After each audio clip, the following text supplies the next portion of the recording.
In this video today, I want to share with you what 5 non-negotiable habits have been for me in the last 3 months, maybe a little bit longer, that have really made me feel strong, healthy, and just in control of my life, right? Because let's be honest, you know this, I know this. The world is crazy, right? There's so much happening that is overwhelming, that is out of our control, and that can really have you feeling helpless. And that's just like life, right? Like things are going to happen, crazy things are going to happen. And that is why that's why I'm doing this video today, is if you can really, just think about what is important to you, what your values are, what really makes you feel safe and strong and confident, and like you have autonomy in your day to day, and you just really commit to these practices or these habits. I'm going to share my 5 with you today. Maybe they'll inspire you and give you some ideas. Like your life can really feel more joyful, more content, just more purposeful on a day-to-day basis without like all of these highs and lows. I mean, unless you're a woman and you're still menstruating, like we're going to be like this. This, by the way, this YouTube channel is designed for women. So if you're a man watching this, sorry, this is really for women. You can watch these videos, but you're going to hear a lot of this woman speak in here. Anyway, let's go ahead and dive into what my 5 non-negotiables have been over the last 90 days-ish and how it's really made a difference in my life. And again, this isn't for me like to be self-indulgent or tell you like you must do this. No, I'm just sharing what's working for me in my life and just from like my own personal experience, and maybe you can take away something from it. Maybe it might inspire you or give you some ideas or unlock something in you that maybe you never really thought about or that has been an option for you. Okay. All right. So let's go ahead and dive in. Number 1, my non-negotiable is daily movement, exercising every single day. And listen, like for me, I'm a mom, I have a 3-year-old, like my schedule doesn't look the same from 6 a.m. to 6 p.m. every day. It's different every day. Like, you know this, if you have a toddler, every day is never the same. But I can still commit to moving my body, doing my yoga practice, doing my weight training practice, going for my walk at some point in time during the day. Okay? Here's what I know. For me, if I'm not going for a long walk or doing yoga or doing my weight training downstairs in, my basement / playroom / workout room, I'm not a good person. I get depressed. I get anxious. I start to feel just like not good about myself. And when I have these feelings, it makes me not a pleasant person, saying that nicely, to be around. So I know that if I move my body, and this is not just about, oh, I want to look great. No, actually, I want to feel great. It's more of like a mental health thing. So if I move my body every day, I feel good. Byproduct is I end up looking good. And then I'm just feeling like I am in control of my life. I feel grounded. I feel safe. I feel healthy. I feel strong. And that is what helps me to like navigate the unknown on a day-to-day basis, is daily exercise. That may be for you to where you're doing morning stretches for 5 minutes and that's all you have time for. That may be for you that you're going for a run a couple times a week and then you're walking other times. That might mean a bar class. That might mean Pilates. That might mean boxing. That might mean tennis. That might mean fill in the blank, whatever it is for you. I really am just a big believer that when you move your body, when you move energy through, when you move stagnant, stuck, stressed energy through every single day, and this might be multiple times a day, you're going to be a less depressed, stressed, anxious, less fearful, less overwhelmed individual. Really, exercise is not just for like your physical health, it's for your mental health. I mean, would you agree? Like, let me know in the comments below. I would love to hear what you have to say about that. So I know for me, when I move my body, okay, in any way, shape, or form of whatever I can do, right, that day, what my schedule allows, what my toddler allows, I'm a better person. I'm a more confident person. I feel safer in my body and mind when I take care of this very important piece of my well-being. Okay? So that's my number one non-negotiable, daily exercise or movement. Number two, and if you've watched my other videos prior to this one, I've been really talking about this, like preaching it from the mountaintops. It's just something I'm really committed to lately, is being alcohol free. So I'm 41 years old. Like you've heard me say, I have a 3-year-old. I have a family history of alcohol abuse. It's just not something I want to partake in anymore. Like if you watch my other videos prior to this one, I've just come to a realization that, one, I've been aging a lot faster drinking alcohol. My hangovers are a lot worse. And listen, I don't even drink a lot. Like I was drinking once or twice a week, a glass of wine or two in the evening. But that just that was causing problems in my life that I was kind of ignoring or in denial to because of some of the people that I was hanging out with, right? And also because of the relationship that I had with alcohol, what I thought it was doing for me, helping me to relax, helping me to let loose, helping me to be more fun. Like that's just like nonsense. That's just excuses for really like kind of like numbing out and not want to like think about or deal with some of the things happening in the world or in my life that feel very stressful to me. But I'll tell you this, being clear, being sober, being just conscious, life is better. It is better. Your relationships will be better with your partner if you have one, with your child if you have one, and your relationship with yourself and also professionally, it will be better. Here's another big thing that I want to hit on with being alcohol free for a little over 2 months now. And I'm really committed to really like having this be my lifestyle. I mean, I'll just put like a little caveat, like a little thing in there. If I go to Italy again, I'm probably going to have some of the Italian wines if I go there again next year or the following year or whatever. But since I haven't been drinking and I have time and money for other hobbies and interests, I've really been able to practice on a regular basis more and more doing the inner work of healing sexual trauma from my teenage years and from my early 20s. That was something that I did not really realize how much was affecting the relationship that I had, like how I feel in the world around men, and also how I was just kind of like withholding and putting up armor in my relationship with my husband, who I've been with, it'll be 10 years in March. Like, because it's just something I've been not wanting to deal with some stuff because I'm like, oh, it happened, it was so long ago, I've already worked through that. But when really I haven't, like there's always healing work that needs to be done. Anyway, I know I'm going on a tangent with this, but I think the point I'm trying to get across, one of the key things, what it's been for me lately, and maybe you can relate to this if you have experienced sexual trauma, is that since I've been more clear-headed, not drinking, I'm able to do hobbies and activities that help me to release this trauma from my body on a regular basis. I want to share this with you because I think this is really cool. And maybe you might want to try this out. Dancing, moving my body, practicing that a little bit every week, whether it's just in the living room when no one's here or, in the kitchen while I'm cooking and with my daughter, moving my body and getting comfortable with moving my body, because dancing is kind of like sensual. That is helping me to release trauma. That is helping me to feel safe.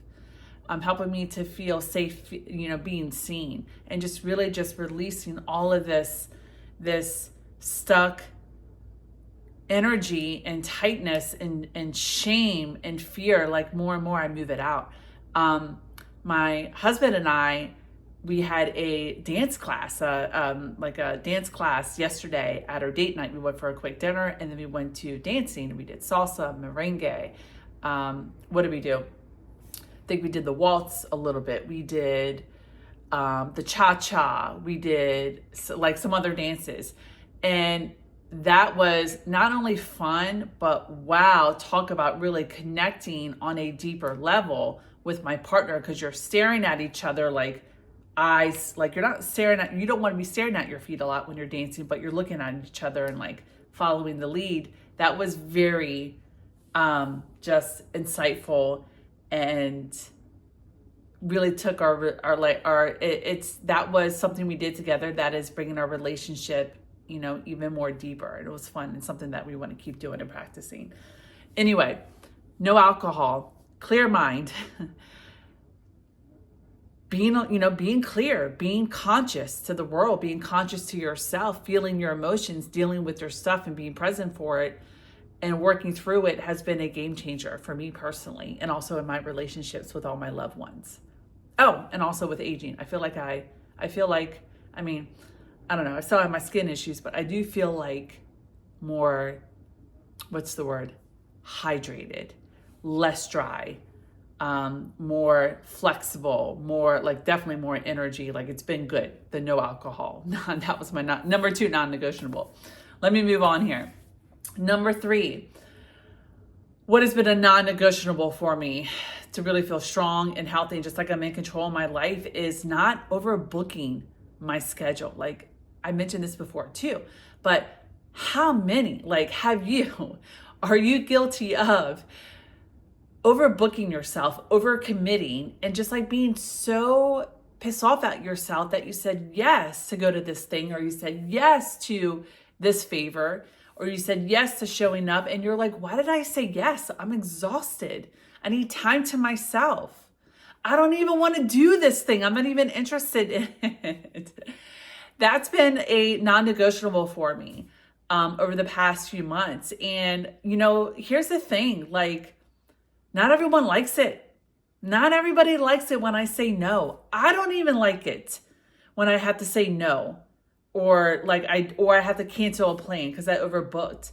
But I'll tell you this, the more that I say true to myself and I respect the relationship I have with myself, I respect my energy, I respect my introvertness, I respect especially during this season, at the time you're watching this, it's like fall, we're going into winter. I respect that I am more of a homebody at this time.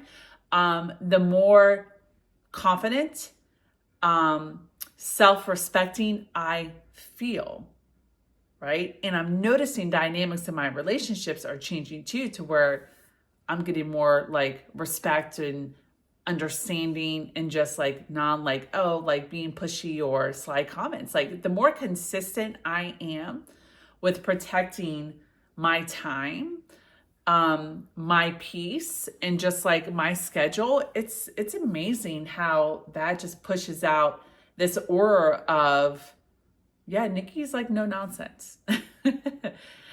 So if you're someone that gets stressed out, and this, especially now for the holidays, you're like, oh my God, I have to do this thing or go shopping here or buy this. It's like you can decide to do things differently this year.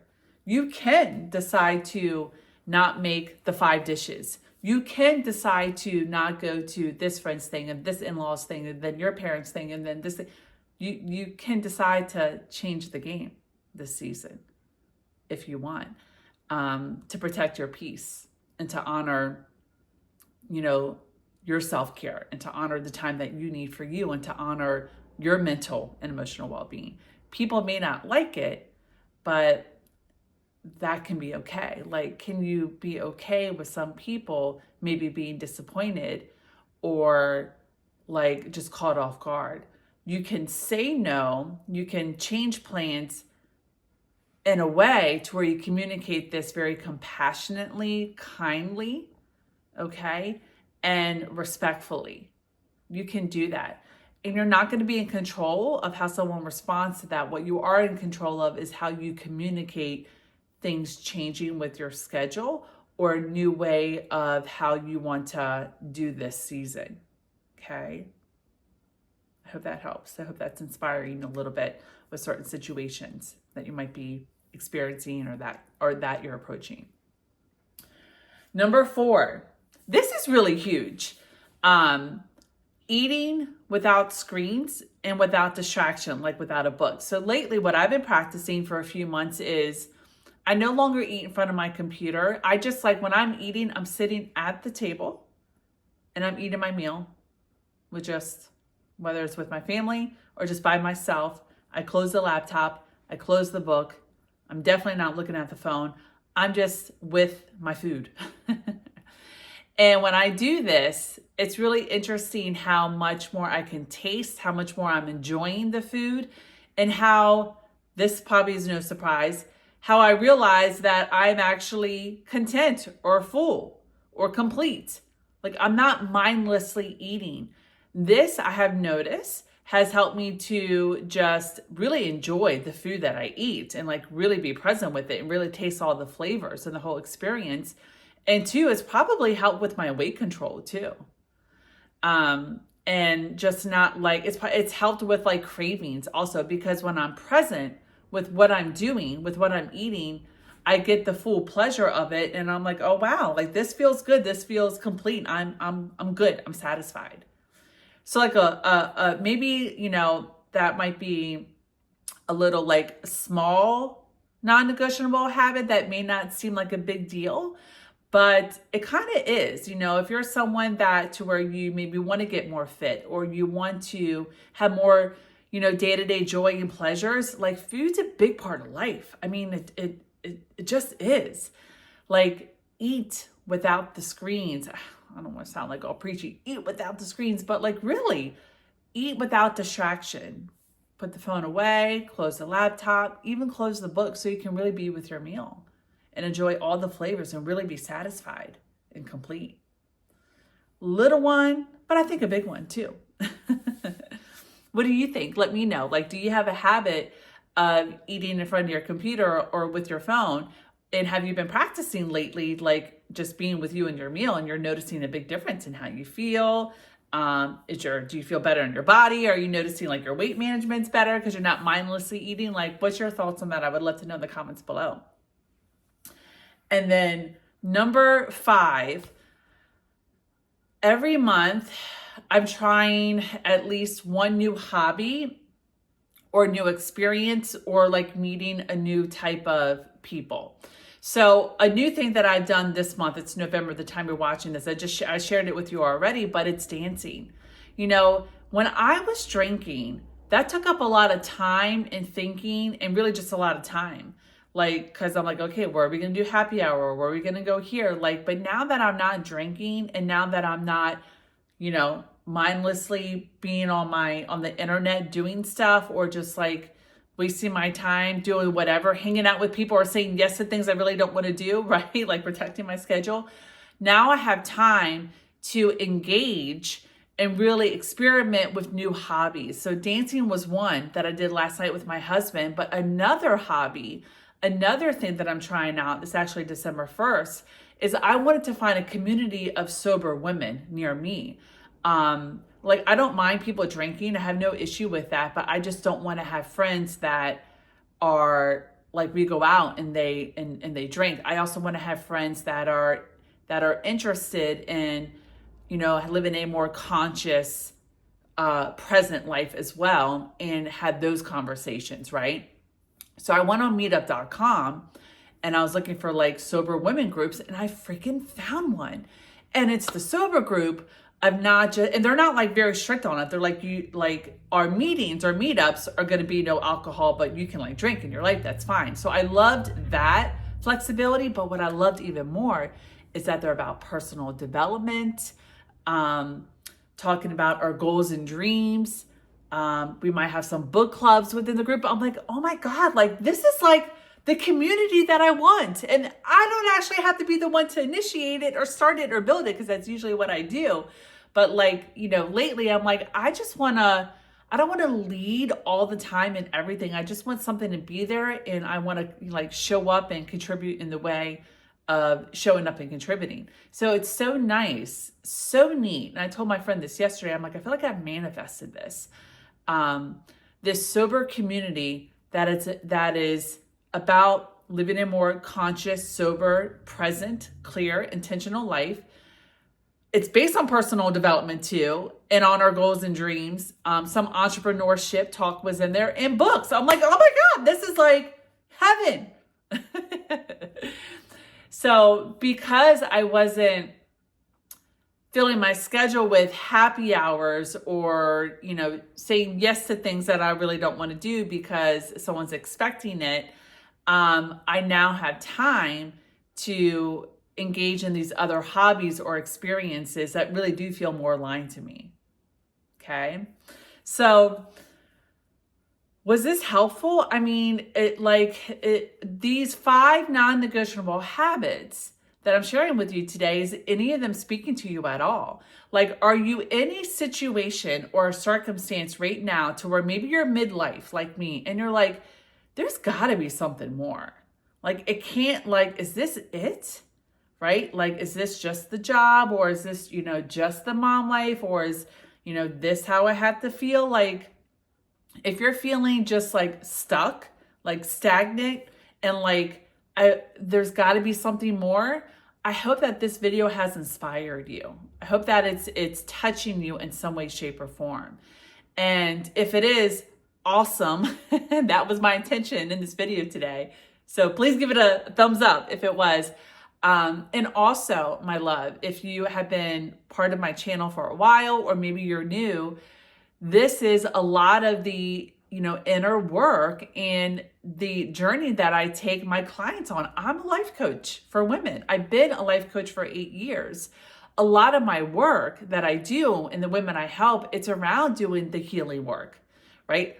Processing the past, letting it go, breaking old patterns and behaviors, and really start showing up in a way that you want to show up now. It's really what I do is I take my clients' hand and walk them step by step on how to start developing habits that suit them to where they are now, how to set healthy, self-respecting boundaries with certain people and behaviors that are no longer serving them, and really how to build this sense of self-worth and confidence and belief and trust in creating and designing a life that feels true to you.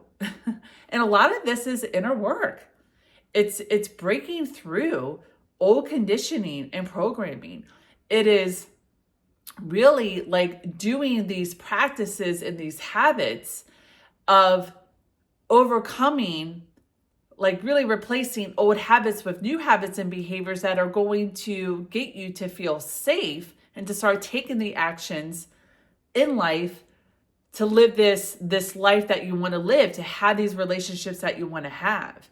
Really, it's an inside out job. So I have my signature program. I've been teaching this 90-day signature program. It's really just one-to-one coaching with me. It's called A Confident Woman Unleash. So if that is speaking to you and you're curious and you're interested in learning more about exactly the process and the steps and the journey I take my clients through, go to the description below, go to my website. It's just my name, nikkimcmillan.com. That's below. Go through my website, do your due diligence. If what I share there is speaking to you, book in a free clarity call with me. Let's have a chat, talk about where you are, what you're sick of, what's no longer working, what you want to start working towards and creating, and let's see if we would be a good fit to work together. I would love to speak with you. There's never any pressure, but check it out. Maybe you're ready to really start stepping into your power and unleashing this confident woman that is ready to be unleashed, that is ready to start living her her freaking life, right? Living a life on your terms. So if that's speaking to you, I would love to hear from you. Okay, all my contact info is below in the description. Okay, I hope this was helpful today. Let me know, share your comments below, ask me any questions that you have below in the comments, And yeah, I will see you in another video very soon, or maybe talking to you very soon on a clarity call. All right, babe, until then.